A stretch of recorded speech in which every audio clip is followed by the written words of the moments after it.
I think it was hard work out there for both teams. I mean, that's the first real game where we've played in heat. You know, it's like you can play in hotter conditions, but when it's 2 o'clock in the afternoon, the hottest part of the day, and the sun's bouncing down on your head, I think both teams look zapped.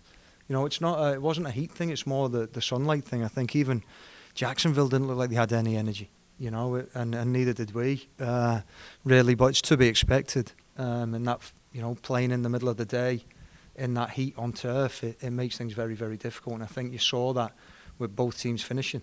I think the finishing for both teams was not at the level that either coach would expect. But if you look at the chances, I think we had the better chances for sure. If you look at both of Chin's in the first half, for Reds in the second half, you know, those chances are almost worth half a goal.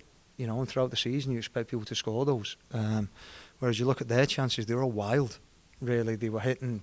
You know, the corner flag was in danger. So, for me, it was we had the better chances, but I would say that they probably had the better general play. But I thought, you know, we looked at them with the amount of pace that they had up front, and they didn't really have any size until they brought Fundy on. And we decided to play a little bit deeper to protect the space in behind, and then try and hit them on the break. And I thought we did it quite well. Is this a step in the right direction? I mean, not just the win, but I mean, in the way that you played this match. I think you know, we were probably better in the last two games before this. Against Edmonton? Well, against Edmonton, against Minnesota, against Miami, you know. But that's 3 home games in the league, 2 wins and a tie. You know, if you keep that kind of form up, then that's playoff form. So. There's been many steps in the right direction. I wouldn't say that was any bigger or less important than any other game that we've had at TD Place this season. As a motivator on the bench, how do you keep the guys kind of focused on the game when the conditions are warm? Well, it's tough, you know, because it's not something that you know, the players, first time that they've played in those heat, you know, we'll go to Florida this season and we'll play in hotter conditions, but it'll be at night. You know, it's like when you play in the daytime, there's nothing you can do to prepare them for that, because you don't really want to do that in training and zap their energy and training that. So you've just got to trust that your training plan is better than the opposition's and your players are in better shape. And I think if you look at the last 3 league games, we've scored late goals. So it tells you the fitness levels of our players and the character that we've got in our locker room, that games against us aren't over till we say they're over. And I think the guys have showed that with the late goals, and they always find a way to win or to get something from the game, especially here. As a player who was developing quite well last year, we haven't seen much of Mauro this Yeah. year. And so many people have been wondering, like, is there an injury that we don't know about? No injury.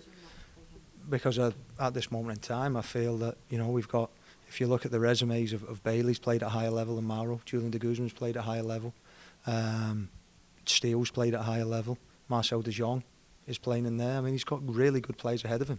Mauro got his chance last year. He's a fantastic young player because of injuries. Unfortunately, we haven't had too many injuries in his position this year for him to get a chance. He's a young player with huge potential, but at this moment it's potential, and he's got to keep working hard to turn that into performances day in, day out. Between now and Friday, are you going to prefer recovery to training, or are you going to? Both. You know, we'll recover for the next 48 hours, and then after 48 hours we'll be preparing to get the team ready for the game against Fort Lauderdale, where we want to try and get more points at home. So Wednesday is about where you gear up then? Yeah, Monday, Tuesday recovery, and then Wednesday, Thursday we'll train and be ready for Friday. You seem to be playing basically a 4-3-3. Were you happy with the midfield to the forward play? Well, I think, you know, we've won. You know, when we had, like, for me, it's football. I think if you look in the league, me and Martin did a little bit of a study where the teams that have had the most amount of possession have normally lost games at this level. So what's happening at the early part of this season is teams that are dominating possession are normally making more mistakes when they have the ball rather than hurting the opposition.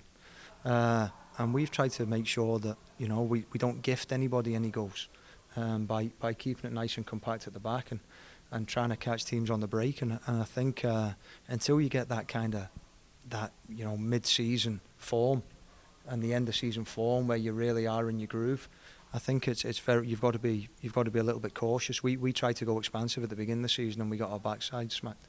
So a few times. So we've got to make sure that we build the confidence with wins, and then we open up a little bit and start taking more risks.